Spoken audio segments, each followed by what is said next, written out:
Good morning, everybody. Thank you for tuning in. Today is October 22nd, 2024, podcast number 8 of Green Driving and Thriving.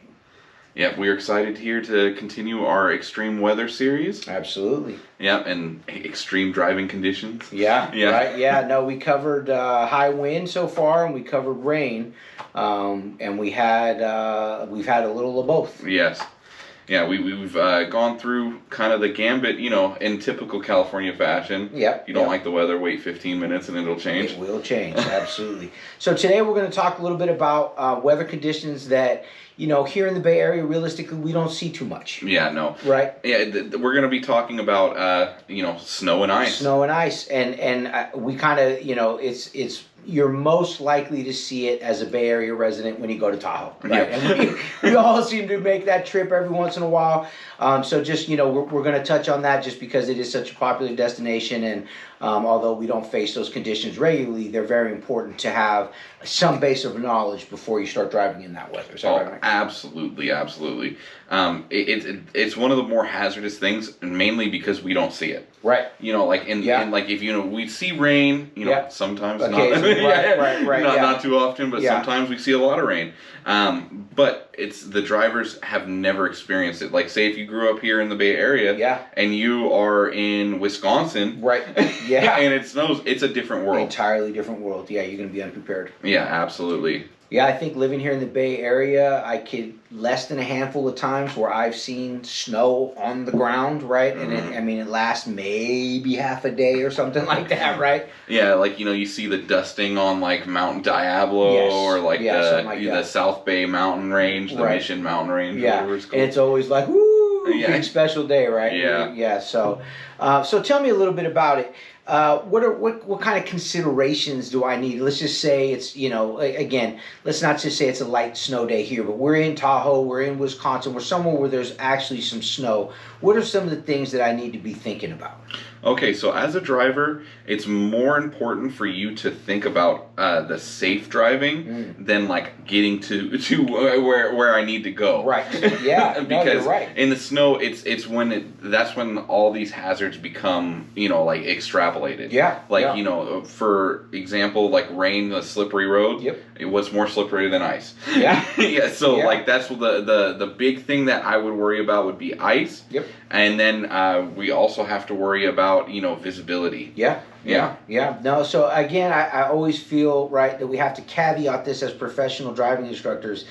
Option one is do not drive in those conditions if you can possibly avoid it. Now, of course, sometimes we have to, or it feels like we have to, or there maybe is an urgent case where you do have to, but option one is always try to avoid driving in those conditions. But let's say I am going to have to drive, and I'm considering the traction situation, visibility. What are some of my visibility concerns? Okay, so for visibility specifically, when you're driving and it's snowing, there can be buildup on your vehicle. Yes. And like a windshield wiper works for rain, it works for snow as well. Yep. But sometimes the density of the snow is so, when it's raining or snowing down, you can only see a couple feet in front of you in your car. Right. And when that's happening, you can't even see brake lights in front of you. Yeah. Because also the other cars, there's going to be snow buildup on their brake lights. There's going to be snow buildup on their headlights. Yep. And it's just a compounding situation that makes things extremely difficult to see. Yeah. No, there's a little paragraph here in the handbook, and I'm going to read the whole thing. It's not too long. It says, slow down at the first sign of rain, drizzle, or snow on the road. This is especially true if it has been dry for some time because oil and dust on the road surface have not been washed away. We talked a little bit about this last week. Turn on your windshield wipers, low beam headlights, and defroster in a heavy rainstorm or snowstorm. You may not be able to see more than 100 feet in front of your vehicle. If you cannot see further than 100 feet, it is not safe to drive faster than 30 miles per hour. And this is what you're talking about, Mike. You may have to stop from time to time to wipe mud or snow off your windshield, headlights, and taillights. If you drive in snowy areas, carry snow change for your tires. Snow change give your tires more traction. Carry the correct number and type of change for your vehicle. So, Mike, right there, traveling at speeds of less than 30 miles per hour. And then it says you may have to stop and get out of your vehicle and wipe stuff off. Yeah. If I'm driving ahead of you 150, 200 feet and I stop and get out of my car to clear off the stuff, what are you doing as you're approaching? Yeah, that's one of those things where it's like, if you can't see 100 feet, the other cars can't see 100 feet either. Yeah. And 30 miles an hour and, 100 feet, that's in ice and snow conditions, that's not enough stopping time.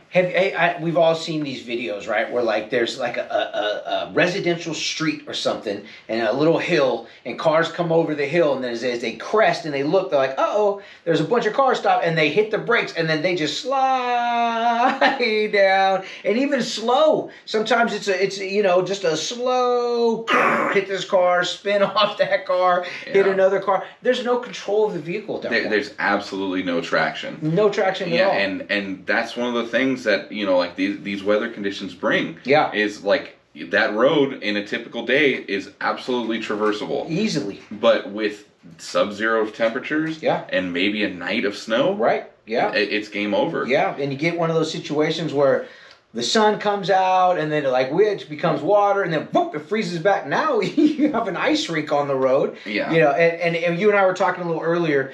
So there are some things that you can kind of mitigate. Again, you're not preventing that all, right? But tell me what you can do in terms of and you shared some insight with me in terms of different types of tires. Yes.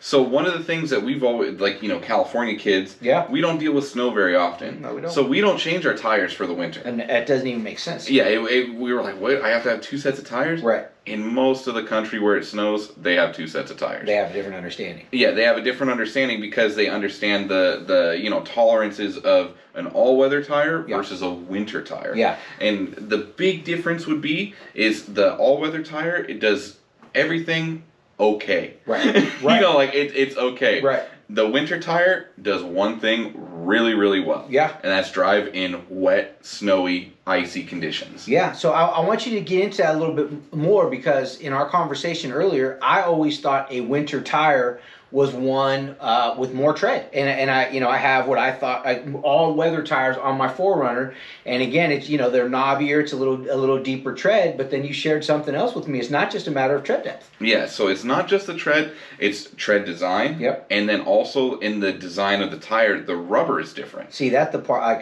that baffled. I had no idea. Yeah, so a winter tire has softer rubber. Okay. And an all-weather tire has more firm rubber. Okay. For that summer driving where it needs to stand up to those heat tolerances. Right. And the winter tire isn't going to really deal with those heat tolerances, so it can be softer and actually get more grip. And then also with that tread difference, what do you call it? Summer tires are more like you'll see the lines in them, or all weather. Right. And then winter tires will have more like a V groove to push snow, snow, everything out so that you can maximize traction. Makes a lot of sense. Yeah. No, that's a good one. That's key learning right there. I was unaware of that before we had our discussion today. So thank you for that.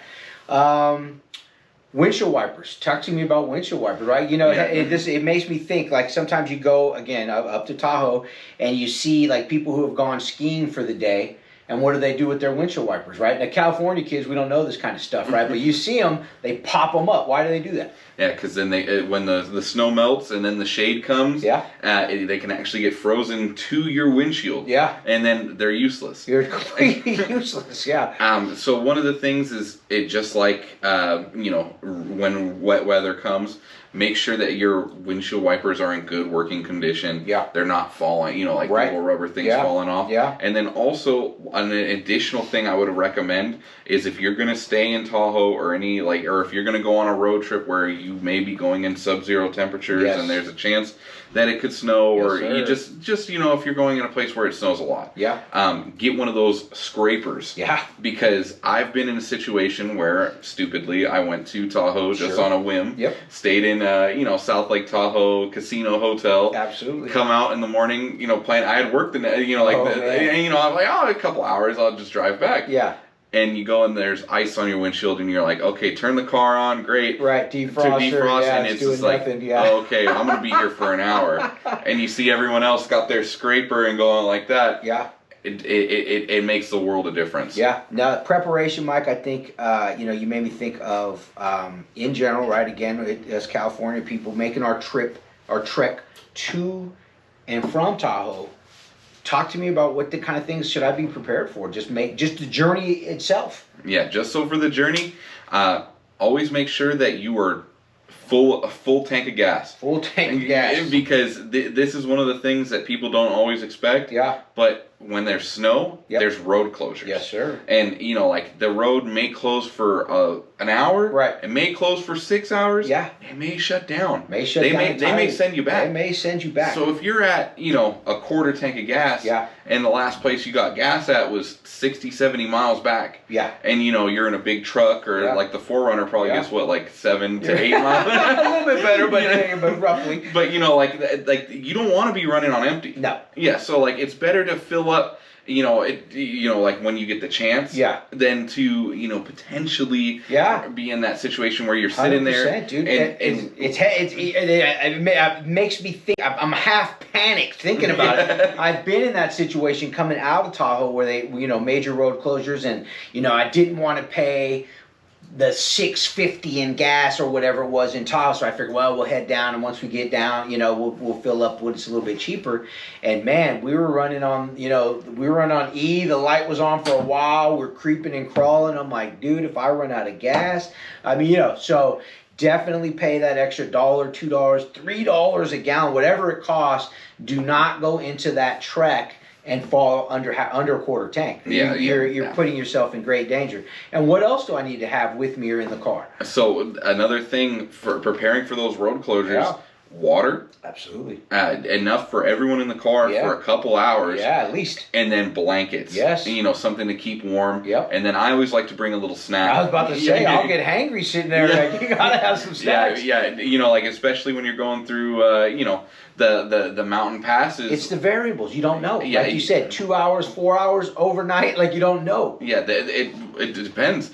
If there's a, like, what do you call it, rock slide or something like that, it takes a while for the Caltrans gear to get up there. Absolutely. To push that out, to even open one lane of traffic. Yeah. And then after that, you've got 4 hours of just going like, do.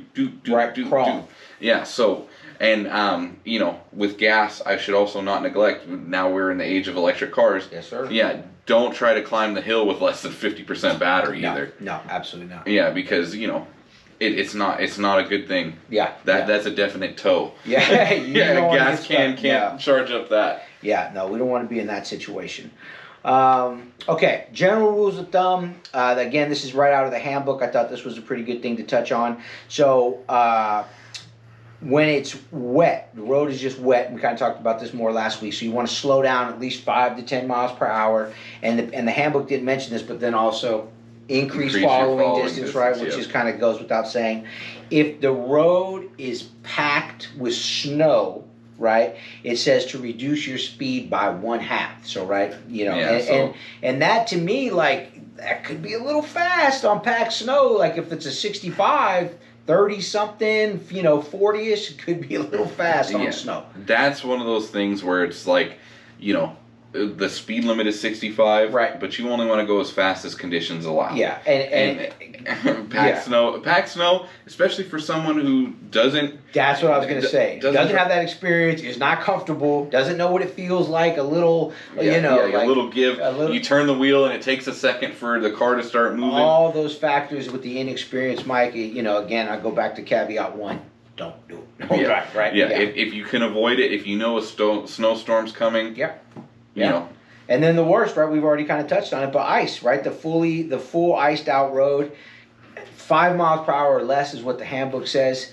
Any motion is going to be right. Like you just become like a frictionless entity. That's able to slide in any direction with the slightest amount of momentum. And that's one of the things that it's the hardest thing to deprogram yourself, because we're used to driving and then like, oh, I'm going faster than I need to be. I want to stop. Yeah. And you hit the brakes. Yeah. Oof. Hitting the brakes on ice removes all ability for your car to gain traction. Yeah. And it sounds counterintuitive, but your object is to slowly let off the gas or the gas pedal and steer into the spin. The slide, right? Yeah, so that you can regain control. Yeah. You know, because if your tires are going like this, it's just like you're just an ice skater. You're just an ice skater, and that's the thing. Once you lose the little bit of traction that you have, it's a very difficult to regain. You almost have to come to a complete stop, however that is. You hit the tree, hit a bush, hit a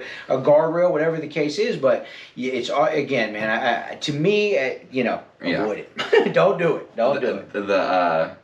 The phrase that I was always taught was, you're looking for controlled disaster. You know, in an ice slide, you want to have you want to pick your target of what you're going to hit. Right. Like, do you want to go off the road, or do you want to hit the tree? Yeah. You know what I mean? Right. Like you said, off the road could mean in the Tahoe area. Yeah, exactly. Off the road. That brings up another hazard. Yeah. That we really didn't kind of go over a little bit, which was the visibility of the cliffs, the churns, all that stuff. All that stuff gets covered up by the snow. Yeah. And it doesn't take long, a couple hours, you could drive up to Tahoe, be no snow, come down in 8 hours, they can get up to 1 foot to 2 feet of snow. Yeah. And that fresh dusting, right, is just like it just covers everything. Right, nothing is distinguished. Again, familiarity. You're driving in an area you're already unfamiliar with. Now the conditions, your visibility, your control of the vehicle, all these things are taken away from you. And here we go, trekking along and just waiting for a disaster. Yeah, it's incredibly dangerous. And if we can caution against it, always check the weather before heading up. Yeah, no, absolutely. So I think we pretty much covered everything there, Mike. I am excited. Next week we do have a special guest and a special topic. Yes, right? We do. So pretty excited about that. We have one of our instructors who is going to be on the show. Her name is Juliet, and Juliet is going to bring to us a fresh perspective in working with students recently, and what kind of considerations we need to have around Halloween and all of our little costume the goblins pedestrians, and ghouls, the goblins and ghouls, yes sir. So we look forward to seeing everybody. Thank you for tuning in today. Please make sure to subscribe and follow, and we'll see you next week. Yep, and always remember to go safe and go green.